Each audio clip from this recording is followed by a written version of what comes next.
Hello मेरे प्यारे दोस्तों। यह कहानी रंजिशे इश्क भाग 16 है। उम्मीद करती हूँ कि आपको मेरी कहानी पसंद आ रही होगी। चलिए हम इस कहानी में आगे बढ़ते हैं।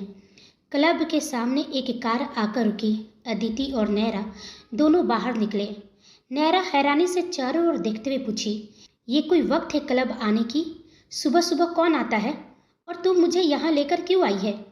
अदिति परेशानी में बोली, कुणाल ने मुझे फ़ोन किया था नैरा, उसने मुझे मिलने के लिए इसी क्लब में बुलाया है। नैरा हैरानी से पूछी, क्या?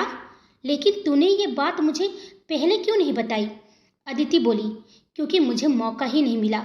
अब चल अंदर, वो हमारा इंतजार कर रहा होगा। दोनों क्लब के अंदर जाती है। क्लब में इस वक्त ज़्यादा भीड़ नहीं थी।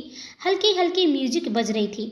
चारों तरफ नजरें घुमाते ही अदिति की नज़र एक कोने में बैठे कुणाल पर पड़ती है। कुणाल सोफे पर बैठा था। उसके हाथ में शराब का गिलास था और वह एक के बाद एक घूंट लिए जा रहा था। अदिति और नैरा तेजी से उसके पास पहुंचती है। अदिति उसे इस हाल में देखकर सन्न रह जाती है। वो झट से उसके हाथ से गिलास छीनते हुए बोली, कुणाल, ये क्या हाल बना रखा है तुमने? तुम कब से शराब पीने लगे? कुणाल हल्की सी कड़वी मुस्कान के साथ उसकी तरफ देखा और बोला, जब दिल टूटा तब से। उसने शादी कर ली अदिति। मेरी नैना ने मुझे छोड़कर उस मृत्युंजय रनावत का हाथ थाम लिया। उसने सबके सामने उसे अपना पति मान लिया। क्या मेरा प्यार इतना कमजोर था? नैरा गुस्से और फिक्र के साथ उसे बोली, पहले तुम ये बताओ कुणाल कि तुम गायब कहाँ थे? तुम्हें तो उस दिन नैना के साथ होना चाहिए था। तुम्हारी एक गलती की वजह से आज नैना हम सबसे दूर है। कुणाल हैरान रह गया, मेरी गलती? मैंने क्या किया? इसके बाद उनके बीच लंबी बातचीत हुई और एक एक करके पर्दे हटने लगे। कुणाल ने बताया कि उस रात क्या हुआ था। उसे तो खबर तक नहीं थी कि बाहर की दुनिया में क्या तूफान आ चुका है। वहीं अदिति और नैरा ने भी कुणाल को वो सारा सच बताया जो उन्होंने देखा था। कैसे नैना अपनी शादी से भागी थी, कैसे वह मृत्युंजय रनावत की पत्नी बनकर वापस लौटी। नैरा बोली, हमें भी नहीं पता कुणाल की नैना ने यह कदम क्यों उठाया। वह घर से तुम्हारे लिए भागी थी, लेकिन लौटी तो उसके गले में मृत्युंजय के नाम का मंगलसूत्र था। उस शादी के पीछे की असली वजह क्या है, कोई नहीं जानता। कुणाल ने अदिति का हाथ पकड़कर गिड़गिड़ाते हुए कहा, मुझे नैना से मिलना है अदिति, बस एक बार। मुझे उससे पूछना है कि उसने ऐसा क्यों किया। अदिति परेशान होकर बोली, इतना आसान नहीं है कुणाल, हम खुद उससे नहीं मिल पा रहे हैं तो तुम्हें कौन अंदर जाने देगा? रनावत मेंशन की सुरक्षा परिंदा भी नहीं मार सकता। तभी अदिति के दिमाग की बत्ती जली और वो कुणाल की तरफ देखकर बोली, एक मिनट, तुमने कहा था कि तुम्हारा भाई इस शहर में काफ़ी पावरफुल है। तुम उनसे बात क्यों नहीं करते? शायद वो हमारी मदद कर दे और हम नैना से मिल पाए। कुणाल की आंखों में मायूसी छाई। उसने एक गहरी और बोझिल सांस ली। नहीं अदिति, मेरे भाई ने तो साफ मना कर दिया है। वो मेरी कोई मदद नहीं करना चाहते। उनका कहना है कि अब नैना की शादी हो चुकी है, वो एमजे की पत्नी है और मुझे उससे दूर रहना चाहिए। पर मैं उससे मिलकर ही रहूँगा, चाहे जो भी हो जाए। प्लीज़ अदिति, तू कुछ जुगाड़ लगाना, तेरा दिमाग बहुत तेज चलता है। अदिति ने कुणाल की हालत देखी। उसकी आंखों में उम्मीद और दर्द का मिला जुला भाव था। ठीक है, पहले तो शांत हो जाओ। मैं कुछ सोचती हूँ कि कैसे नैना से मिला जा सकता है। तीनों जैसे ही क्लब से बाहर निकले, कुणाल के कदम लड़खड़ा गए। वह गिरने ही वाला था कि नैरा ने फुर्ती से आगे बढ़कर उसे संभाल लिया। कुणाल का हाथ नैरा के कंधे पर था। उसने धुंधली आंखों से नैरा को देखा, जो उसे बड़ी फिक्र से थामे हुए थी। उसने चेहरे पर एक फीकी मुस्कान लाते हुए बोली, संभाल के कुणाल, अभी गिर जाते तो चोट लग जाती। कुणाल ने अपनी लाल आंखें सिकोड़ी और एक दर्द भरी हंसी के साथ बोला, अजीब इत्तेफाक है ना, एक बहन दिल तोड़कर चली गई, दूसरी मुझे गिरने से संभाल रही है। नैरा का चेहरा उतर गया। उसने कुणाल की आंखों में झांकते हुए कहा, तुम खुद ही तो कह रहे थे कि तुम्हारी नैना ऐसी नहीं है, फिर उसे धोखेबाज क्यों बोल रहे हो? उसका भी तो सोचो, वो किस हाल में होगी। कुणाल अपनी आंखें मूंदते हुए, तो और क्या बोलूं नैरा, जब सीने में यह बेतहासा दर्द होता है ना, तो अच्छी बातें मुंह से नहीं निकलती। मैं जानता हूँ कि मेरी नैना धोखेबाज नहीं है, पर ये दिल है कि उसकी बेवफाई के ख्यालों से मुझ पर हावी हो जाता है। नैरा बोली, मैं तुम्हारा दर्द समझ सकती हूँ, पर इस वक्त तुम होश में नहीं हो। चलो पहले हम तुम्हें घर ड्रॉप कर देते हैं, फिर हम रघुवंशी विला निकल जाएंगे। कुणाल ने धीरे से सिर हिलाया। वो तीनों कार की तरफ बढ़े। अदिति ड्राइविंग सीट पर बैठी। नैरा ने कुणाल को पीछे की सीट पर बिठाया और फिर खुद भी पीछे उसके पास ही बैठ गई ताकि वो गिर न जाए। कार शहर की सड़कों पर दौड़ने लगी। अदिति का पूरा ध्यान रास्ते पर था, जबकि पीछे की सीट पर एक भारी सन्नाटा था। कुणाल ने अपना सिर खिड़की से टिका रखा था और उसकी आंखों से एक आंसू टपक कर उसके गाल पर रुक गया था। नैरा उसे खामोशी से देख रही थी। उसे कुणाल के लिए एक अजीब सी हमदर्दी महसूस हो रही थी। उसने झिझकते हुए अपना हाथ कुणाल के हाथ पर रख दिया और धीमी आवाज में बोली, हिम्मत मत हारना कुणाल, हम नैना से जरूर मिलेंगे। कुणाल ने पलटकर उसकी तरफ देखा, लेकिन उसने कुछ कहा नहीं। वहीं दूसरी ओर मृत्युंजय ने नैना को घसीटते हुए बाहर लेकर आया। नैना छटपटा रही थी, पर उसकी पकड़ लोहे जैसी थी। जैसे वे हॉल में पहुंचे, वहां मौजूद सभी लोग उन्हें देखकर दंग रह गए। विक्रम जी परेशानी में खड़े होकर पूछे, क्या बात है मृत्युंजय, इस वक्त तुम बहू को कहाँ लेकर जा रहे हो? मृत्युंजय ने पल भर में अपने चेहरे के खूंखार भाव को बदल दिया। उसने एक नकली लेकिन गहरी मुस्कान चेहरे पर ओढ़ ली। वह अपनी और नैना के रिश्ते का तमाशा अपनों के सामने नहीं करना चाहता था। वह बेहद नरम होकर बोला, अरे कुछ नहीं चाचा, दरअसल आपकी बहू का घर में मन नहीं लग रहा है। कह रही थी कि मैं बोर हो रही हूँ, मुझे कुछ काम दे दीजिए। अब मैं अपनी बीवी से छोटा मोटा काम तो नहीं करा सकता, पर इन्हें पेड़ पौधे का बड़ा शौक है, तो मैंने सोचा गार्डन की जिम्मेदारी इन्हें ही दे दूं। मृत्युंजय की आवाज इतनी शांत और सहज थी कि किसी को शक भी नहीं हुआ। सुलक्षणा जी ने तो मन ही मन सोचा कि चलो अच्छा है, काम करेगी तो दिमाग ठिकाने रहेगा। नैना भी खामोश थी। वो भी घर वालों के सामने तमाशा नहीं करना चाहती थी। मृत्युंजय उसे ले जाकर गार्डन के उस हिस्से में ले गया जहां झाड़ियां और जंगली घास उगी हुई थी। वह नैना को धक्के देते हुए कहा, यह पूरा हिस्सा आज शाम मेरे ऑफिस से आने तक साफ हो जाना चाहिए स्वीटहार्ट। एक एक तिनका और जंगली घास हटानी होगी तुम्हें। और याद रखना, अगर मुझे यहाँ जरा भी गंदगी दिखी तो आज पूरी रात तुम्हें इन्हीं मच्छरों और गंदगी के बीच गुजारनी होगी। सोच लो, मखमली बिस्तर चाहिए या कांटे वाली जमीन? नैना चीख पड़ी। उसकी आवाज में बेबसी और गुस्सा मिला हुआ था। मैं ऐसा कुछ नहीं करूंगी। तुम मुझे इस तरह टॉर्चर नहीं कर सकते मृत्युंजय रनावत। तुम इंसान नहीं, जानवर हो। पागल इंसान, तुमने सोचा भी कैसे कि मैं तुम्हारी बात मानूंगी? मृत्युंजय के कदम एक पल क्यों ठिठके। उसने पलटकर अपनी उन खास रूह को चीर देने वाली निगाहों से नैना को देखा। उसकी पकड़ नैना की कलाई पर और भी फौलादी हो गई। उसने एक झटके से नैना को अपनी ओर खींचा, जिससे वह सीधा उसके सख्त सीने से जा टकराई। मृत्युंजय ने अपना चेहरा नैना के कान के पास झुकाया और अपनी भारी थरथराती आवाज में बोला, मेरी स्वीटहार्ट, तुम वाकई जिद्दी हो, बिल्कुल अपनी माँ की तरह। लेकिन शायद तुम भूल रही हो कि तुम जिस जमीन पर खड़ी हो उसका मालिक मैं हूँ, इस घर का, इन हवाओं का, और तुम्हारा मालिक भी मैं ही हूँ। तुम्हारा सो कॉल्ड पति भी, जिसने तुमने अभी अभी बड़े चाव से मिर्च खिलाई थी। उसने नैना की आंखों में झांका, जहां गुस्सा और पानी एक साथ तैर रहे थे। जब मैंने तुम्हारी बनाई वो करवी फिरनी बिना किसी बहस के इतने प्यार से खा लिया, तो क्या तुम अपने पति की इतनी सी बात नहीं मानोगी? मैं ऑफिस जा रहा हूँ और मेरे लौटने तक यह पूरा गार्डन आईने की तरह साफ होना चाहिए। और हाँ, उसने लहजा और सख्त किया, किसी से मदद लेने की गुस्ताखी मत करना। अगर किसी ने तुम्हारा हाथ बटाया तो उसकी सजा भी तुम्हें ही भुगतनी होगी। नैना की मुठ्ठियां भिज गई। वह उसे जलती हुई नजरों से घूरती रही। मृत्युंजय के होठों पर एक सातिर मुस्कान रिंग गई। वह शरारत से बोला, इतने प्यार से मत देखो स्वीटहार्ट, कहीं वाकई मुझसे प्यार न हो जाए तुम्हें। नैना ने एक गहरी और लंबी सांस ली।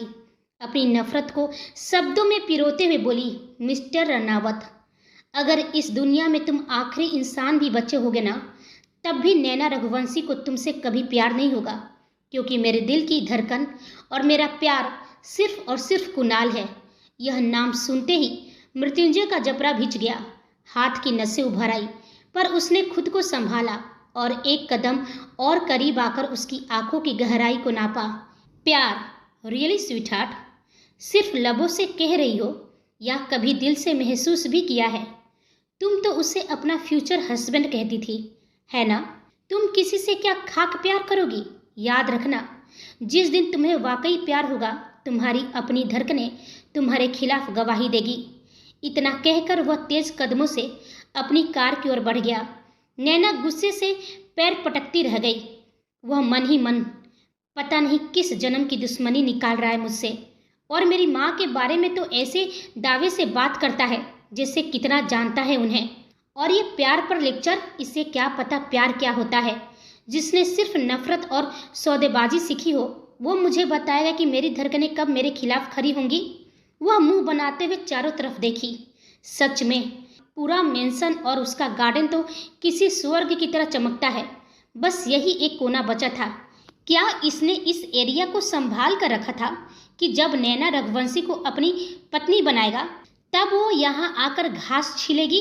कितना हॉरिबल है ये मृत्युंजय रनावत। इसके दिमाग का सर्किट ही हिला हुआ है। नैना ने खुरपी उठाई और गुस्से से एक मिट्टी का ढेला दे मारा, पर तभी उसे वो पल याद आया जब उसने फिरनी में मिर्ची मिलाई थी, और उसे खाने के बाद मृत्युंजय के चेहरे पर जो खिंचाव आया था। एक पल के लिए उसकी आंखों में एक अजीब सी शरारती मुस्कान खिल गई। वह धीमे से मुस्कुराते बोली, वैसे मुझे भी क्या पड़ी थी उसे मिर्च खिलाने की। अच्छा खासा तो उसका गुस्सा शांत था। मैं भी न उससे पंगा लेने से बाज नहीं आती। लेकिन सच कहूँ, इस मृत्युंजय रनावत को गुस्सा दिलाने में जो मज़ा आता है, वह मज़ा सिर्फ मैं ही समझ सकती हूँ। उसकी आंखों में शरारत चमक उठी। कितना चिढ़ता है जब मैं कुणाल का नाम लेती हूँ। चेहरे पर भले ही पत्थर जैसे भाव रखे, पर मैं जानती हूँ कि अंदर ही अंदर उसके तन बदन में आग लग जाती है। अचानक वो खुद ही रुक गई। वो खुद को कोसने लगी और अपने ही गाल पर एक हल्का सा थप्पड़ मारा। हे भगवान, मैं ये क्या सोच रही हूँ? मुझे क्यों खुशी हो रही उसे कुणाल के नाम से चिढ़ाने में? मैं उस हॉरिबल इंसान के बारे में एक पल के लिए भी अच्छा कैसे सोच सकती हूँ? पागल हो गई हूँ मैं। खुद को झिड़कते हुए वह मिट्टी और घास की सफाई में जुट गई। धूप अब उसके गोरे चेहरे को ढका रही थी। पसीने की बूंदें उसकी गर्दन से होते हुए नीचे उतर रही थी। काम मुश्किल था, पर नैना का स्वाभिमान उससे भी बड़ा था। वही मृत्युंजय जैसे ही अपने केबिन में दाखिल हुआ, अगस्त्या पहले से उसका इंतजार कर रहा था। मृत्युंजय का चेहरा इस वक्त खौफनाक हद तक लाल था। मिर्च का वह तीखा जहर अब भी उसके शरीर में आग लगा रहा था। अगस्त्या हैरानी से उठते हुए, एमजे, ये क्या हाल बना रखा है? तेरा चेहरा इतना लाल क्यों है, जैसे अभी फट जाएगा? मृत्युंजय ने एक गहरी और भारी सांस ली और अपनी आलीशान कुर्सी पर ढहते हुए बोला, कुछ नहीं यार, बस वो बदतमीज लड़की ने आज मुझे मिर्च खिला दी। क्या? नैना ने? अगस्त्या सकते में आते हुए पूछा, पर तुझे तो मिर्च से गंभीर एलर्जी है। ओ गॉड, एमजे, तुझे इस वक्त डॉक्टर के पास जाना चाहिए था। मृत्युंजय ने बोला, नहीं, इसकी ज़रूरत नहीं है, मैंने दवा ले ली है, अब थोड़ी राहत है। खैर बताओ, इतनी जल्दी में क्यों बुलाया? क्या कोई ज़रूरी काम है? अगस्त्या ने कहा, काम क्यों नहीं होगा यार, हमारे जितने भी इम्पोर्टेंट प्रोजेक्ट्स और डील पेंडिंग थे उन्हें फाइनल करना है। मैंने सारे ड्राफ्ट्स तुम्हें ईमेल कर दिए हैं, एक बार चेक करके इन्हें साइन कर दो। मृत्युंजय आंखें मूंदते हुए कहा, तुम ठीक कह रहे हो अगस्त्या, पिछले कुछ दिनों से मैं काम पर फोकस नहीं कर पा रहा हूँ, बहुत कुछ पेंडिंग है। तभी अगस्त्या एक गहरी सांस लेकर बोला, एक और खबर है जो तुझे बेचैन कर सकती है। विक्टर इंडिया आने वाले हैं। मृत्युंजय की आंखें झटके से खुली और अगस्त्या पर टिक गई। विक्टर? लेकिन क्यों? अगस्त्या बोला, क्योंकि मोना ने विक्टर तक तुम्हारी शादी की खबर पहुंचा दी है, और सच तो यह है कि जब सारी दुनिया में तुम्हारी और नैना की शादी की खबरें गूंज रही है तो विक्टर के पास पहुंचना ही था। उसने ज़्यादा सवाल तो नहीं किए, पर वो इंडिया आएंगे बहुत जल्द। कब आएंगे बताया नहीं, सिर्फ तुझसे मिलने आ रहे हैं। मृत्युंजय ने एक गहरी सांस ली और ठंडे लहजे में बोला, ठीक है, जब वो आए उनके रुकने का इंतजाम फार्म हाउस में करो, शहर के शोर से दूर। तभी विपिन चेहरे पर एक बड़ी जीत वाली मुस्कान लिए केबिन में दाखिल हुआ। गुड न्यूज़ बॉस, वो टेंडर हमें मिल गया है। अगस्त्या और मृत्युंजय के चेहरे पर एक कुटिल संतुष्टि उभरी। मृत्युंजय बोला, वेरी गुड विपिन, तुमने कर दिखाया। विपिन ने कहा, नहीं बॉस, आपकी प्लानिंग ने कर दिखाया। अब आगे। मृत्युंजय अपनी केबिन की विशाल कांच वाली खिड़की के पास जाकर खड़ा हो गया। बाहर का शहर उसके कदमों में था। उसने आदेश दिया, विपिन, इस टेंडर की जीत की खुशी में एक भव्य पार्टी का आयोजन करो। और हाँ, रघुवंशियों को न्योता सबसे पहले जाना चाहिए। वह कुछ पल रुका, फिर एक मखमली आवाज में पूछा, क्या तुमने वो काम कर दिया जो मैंने कहा था? विपिन ने कहा, जी बॉस। त्रिशा रघुवंशी तक यह खबर पहुंच गई है कि उसके पिता ने अपनी ही पोती का सौदा सिर्फ उस टेंडर के लिए कल्याण सिंह के बेटे से तय किया था। अब तक तो रघुवंशी विला में बम फूट चुका होगा। मृत्युंजय के होठों पर एक शैतानी मुस्कान उभरी। नहीं विपिन, उस विला में बम सिर्फ पृथ्वी रघुवंशी ही फोड़ सकता है। मेरा मकसद सिर्फ त्रिशा रघुवंशी को यह सच बताना था कि जिस पिता का उसने हमेशा साथ दिया, वह अपनी बेटी का भी सगा नहीं हो सका। तभी अगस्त्या ने पूछा, एमजे, एक बात मुझे अब तक समझ नहीं आई। सब कुछ बिल्कुल वैसा ही हुआ जैसा तुमने प्लान किया था। तुमने नैना को मजबूर किया और उस कॉन्ट्रैक्ट पेपर पर उसके साइन भी ले लिए। लेकिन जहाँ तक मैं तुझे जानता हूँ, वह कॉन्ट्रैक्ट सिर्फ नैना को कैद करने के लिए नहीं था। आखिर उस कॉन्ट्रैक्ट का असली मकसद क्या है? तुम करने वाले क्या हो? अगस्त्या की बात सुनकर मृत्युंजय के चेहरे पर एक ठंडी और रहस्यमयी मुस्कान उभर आई। उसने धीरे से अपनी गर्दन घुमाई। उसकी आंखों में एक ऐसी चमक थी जो किसी बड़े तूफान के आने का संकेत दे रही थी। वह बोला, सही सोच रहे हो तुम। वह कॉन्ट्रैक्ट तो बस एक चाबी है उस तिजोरी की जिसे रघुवंशियों ने सालों से छुपा रखा है। लेकिन उस खेल को शुरू करने से पहले मुझे त्रिशा रघुवंशी से मिलना होगा। विपिन, क्या त्रिशा रघुवंशी अपने ऑफिस आ रही है? विपिन ने कहा, नहीं बॉस, वह इन दिनों ऑफिस नहीं जा रही है। शायद आपकी और मिसेज नैना की इस अचानक हुई शादी के सदमे से वह अब तक बाहर नहीं निकल पाई है। पूरा रघुवंशी खानदान इस वक्त बिखरा हुआ है। मृत्युंजय की मुस्कान और भी गहरी हो गई। उसे पता था कि घाव कहाँ और कितना गहरा लगा है। विपिन ने कहा, लेकिन बॉस, आप बेफिक्र रहिए। मैंने उन पर और उनके हर मूवमेंट पर अपनी नज़रें जमा रखी है। जैसे वो कदम घर से बाहर निकालेंगी या ऑफिस आएंगी, सबसे पहले खबर आपको मिलेगी। मृत्युंजय ने एक गहरी सांस ली और अपने हाथ की मुट्ठी को कस लिया। सदमा अभी और गहरा होगा विपिन। उन्हें कहो कि अपनी हिम्मत संभाल कर रखे, क्योंकि अभी तो मैंने सिर्फ उनकी बेटी को छीना है। अभी उनका गुरूर छीनना बाकी है। वहीं रघुवंशी विला के उस बंद कमरे में खामोशी पसरी थी। पृथ्वी रघुवंशी की आंखों में वो ठंडी आग थी जो अपनों को भी जलाकर राख कर दे। वह बोले, वह अपनी कुर्सी पर पीछे झुकते हुए भारी आवाज में बोले, रणविजय, अपने बेटों को संभाल लो। वीर और शौर्य को समझाओ कि वह मेरे फैसले और मेरे मसलों के बीच में ना आए।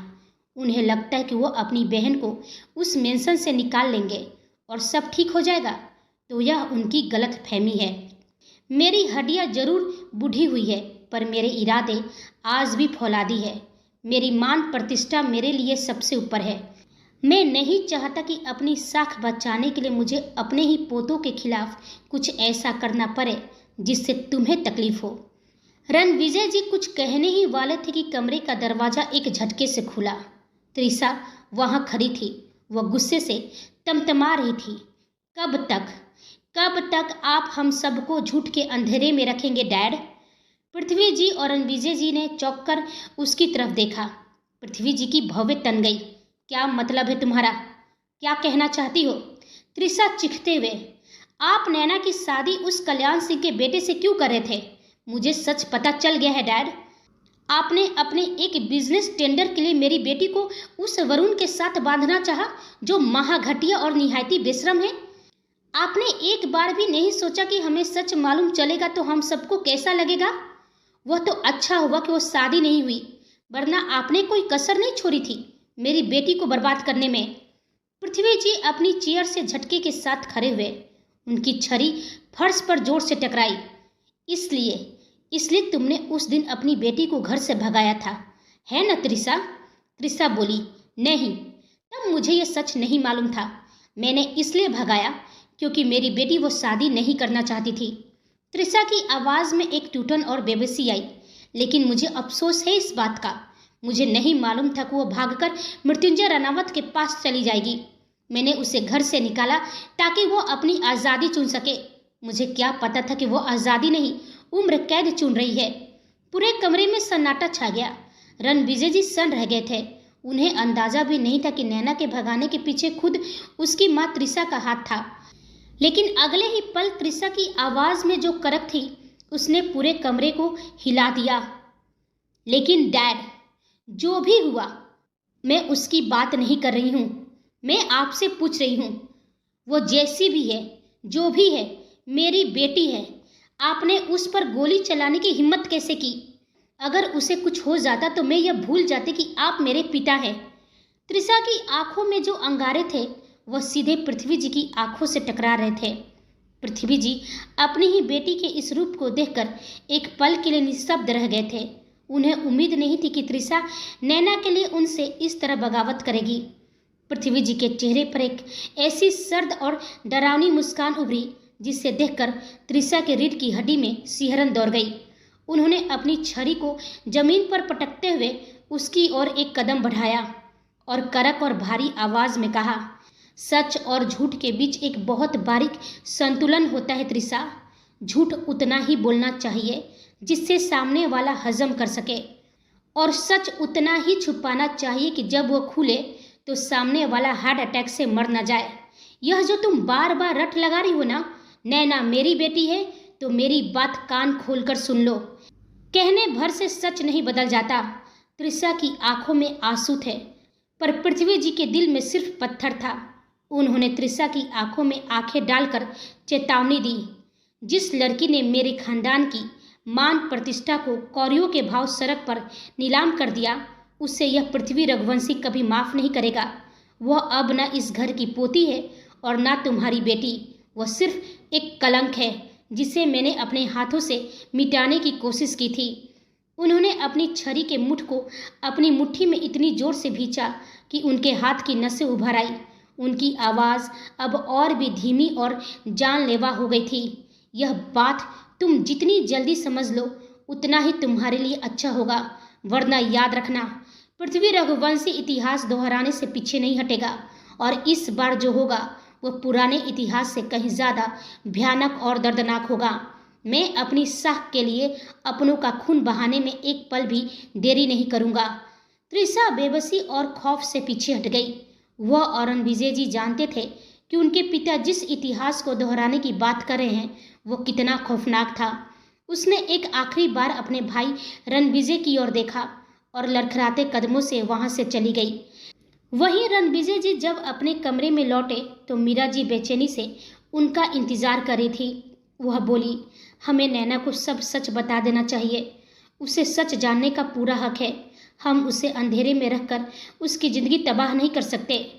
रणविजय जी भारी आवाज में बोले, आप कैसी बातें कर रही हैं मीरा?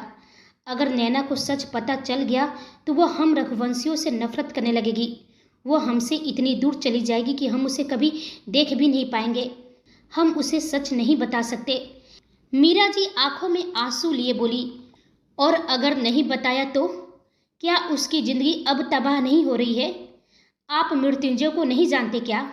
भले ही हमने उसे तब देखा था जब वो छोटा था, लेकिन उसकी आंखों में नैना के लिए जो पागलपन था वो आज भी वैसा ही है। जिस तरह उसने अपनी जान पर खेलकर नैना को पिताजी की गोली से बचाया और पिताजी की आंखों में आंखें डालकर चुनौती दी, उसकी आंखों में नैना के लिए जो जुनून था वो बहुत खतरनाक है। मीरा जी ने रणविजय जी का हाथ थाम लिया और बोली, हमें नैना को बताना ही होगा कि मृत्युंजय कौन है और उसका इस परिवार से असली रिश्ता क्या है। हमें उसे रघुवंशी विला आने से रोकना होगा। वीर और सौर को हम नहीं समझा सकते, वो खून के घूंट पी रहे हैं। लेकिन अगर नैना को सच पता चल गया तो वो खुद कुछ ऐसा करेगी कि वीर और सौर उसे वापस लाने की जिद छोड़ देंगे, वरना हम अपनी जिद में अपने बेटों को खो देंगे। रणविजय जी की आंखों में भी नमी उतर आई। वह बोले, शायद आप सही कह रही हैं मीरा। अब हमें अंजाम की परवाह नहीं करनी चाहिए। नैना को जितना जल्दी सच पता चलेगा वो शायद मृत्युंजय के साथ अपनी लाइफ को किसी तरह संभाल पाएगी। या फिर कम से कम अपनी जान तो बचा पाएगी। वहीं मोना मटकते हुए नैना के पास आई। उसके चेहरे पर एक कुटिल मुस्कान थी। वह बोली, कितना बुरा हो रहा है ना तुम्हारे साथ नैना। बेचारी महलों की रानी बनने आई थी और यहाँ मिट्टी ढो रही हो। नैना ने एक पल के लिए सर उठाकर उसे देखा। उसकी आंखें थकान से लाल थी, पर उनमें हार का कोई नामो निशान नहीं था। उसने बिना जवाब दिए फिर से घास उखाड़ना शुरू कर दिया। मोना को उसकी यह अनदेखी बर्दाश्त नहीं हुई। वह चिढ़कर उसके और करीब आई और बोली, वैसे एक बात कहूँ, मुझे लगा था कि मेरा एमजे तुम में थोड़ा बहुत इंटरेस्टेड होगा, लेकिन तुम्हारी ये हालत देखकर मुझे सुकून मिल रहा है। मेरा एमजे तुम जैसी क्लासलेस लड़कियों में कभी दिलचस्पी नहीं ले सकता।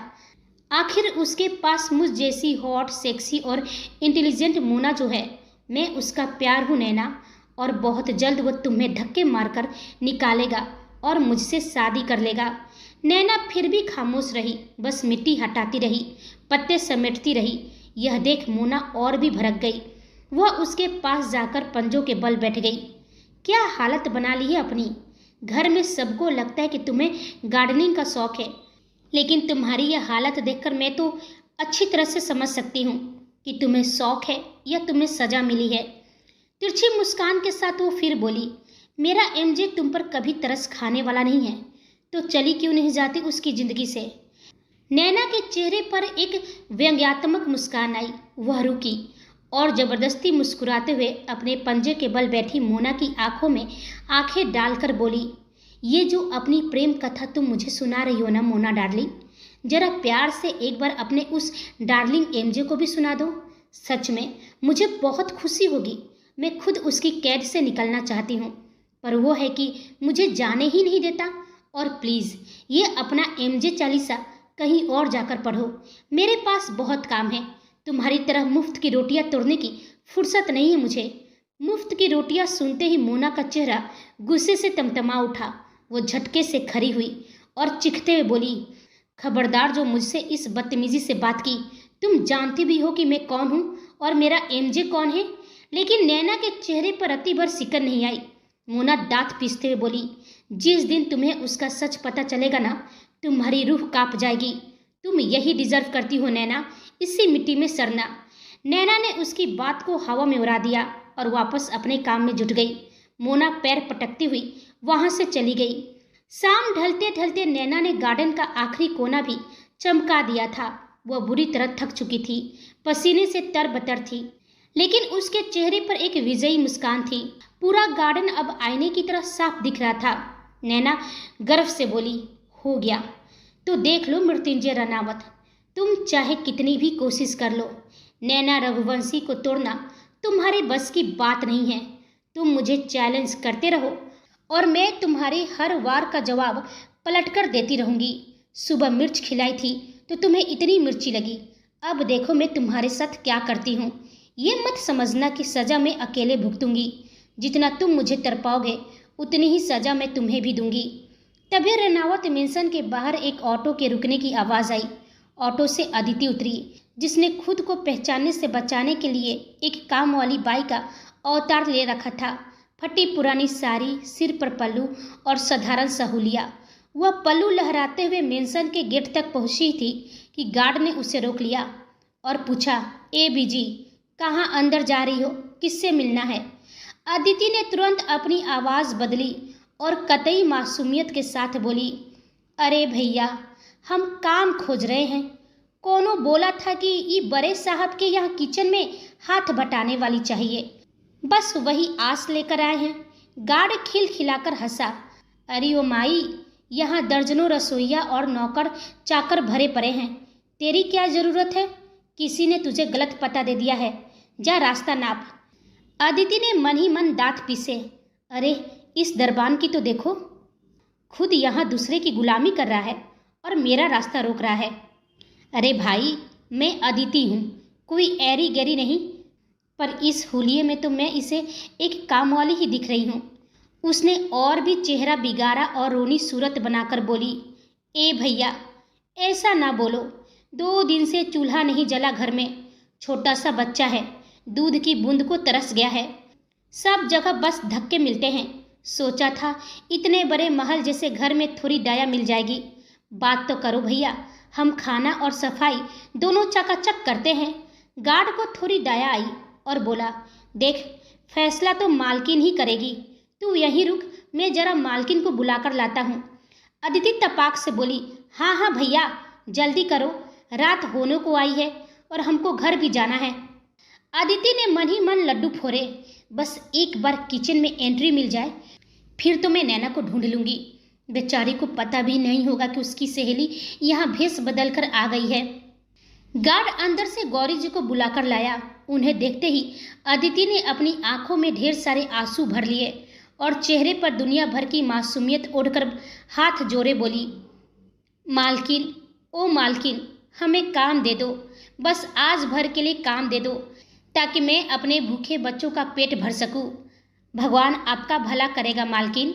गौरी जी ने बड़े संशय और उत्सुकता से उसे ऊपर से नीचे तक देखा और उन्होंने धीमे से कहा, देखो, हमारे यहाँ किसी नए काम करने वाली की ज़रूरत नहीं है, तुम्हें शायद किसी ने गलत जानकारी दी है। यह सुनते ही अदिति बिजली की फुर्ती से उनके पैरों में गिर पड़ी। ऐसा मत कहिए मालकिन, कुछ घंटों के लिए ही सही, कोई भी काम दे दो, जितनी मेहनत करूँगी बस उतनी ही पगार दे देना, फिर कल हम कहीं और देख लेंगे, पर आज खाली हाथ मत भेजिए। अदिति की हालत देख गौरी जी का दिल थोड़ा पसीज गया। उन्होंने नरम स्वर में कहा, देखो, घर के अंदर आने की इजाज़त तो मैं तुम्हें नहीं दे सकती, लेकिन हाँ, बाहर तुम्हें जो भी काम समझ में आए वह कर लो, और तुम्हें जितने पैसों की ज़रूरत है हम दे देंगे। इतना कहकर गौरी जी अंदर चली गई। उनके जाते ही अदिति के चेहरे पर मायूसी छा गई और मन में सोची, हे भगवान, अब मैं नैना से कैसे मिलूंगी? वह तो घर के अंदर ही होगी। मुझे लगा था कि काम के बहाने मुझे अंदर ले जाएंगी, पर इन्होंने तो बाहर ही रोक दिया। अब मैं क्या करूं? तभी गार्ड ने पास आकर कहा, ए बीजी, देख लो क्या काम करोगी। वैसे तो यहाँ साफ सुथरा ही रहता है, लेकिन गार्डन का पिछला हिस्सा थोड़ा खराब है, तुम वहाँ जाकर साफ सफाई कर सकती हो। अदिति मुंह बनाते हुए गार्डन के उसी पिछले हिस्से की तरफ बढ़ गई और खुद से बुदबुदाते रही, हे भगवान, मदद करो। रणविजय अंकल ने मुझे बहुत उम्मीदों के साथ भेजा है। मुझे आज नैना से मिलना ही होगा, वरना उनका मैसेज उस तक कैसे पहुंचा पाऊंगी। और ऊपर से कुणाल भी आस लगाए बैठा है। तभी अचानक अदिति की आंखों में एक चमक आ गई। सामने एक बेंच पर नैना बैठी हुई थी। नैना पूरी तरह मिट्टी में सनी हुई थी, बाल बिखरे हुए थे और थकान उसके चेहरे पर साफ दिख रही थी। अदिति अपनी आंखें मलते हुए, हे भगवान, ये मेरी नैना है, मेरी खूबसूरत सी नैना। इस मृत्युंजय रनावत ने मेरी नैना का क्या हाल बना दिया है। वहीं दूसरी ओर मृत्युंजय और अगस्त्या की कार विला में एंटर करती है। क्या होगा कहानी में आगे? कौन सा रणविजय जी ने नैना के लिए मैसेज भेजा है?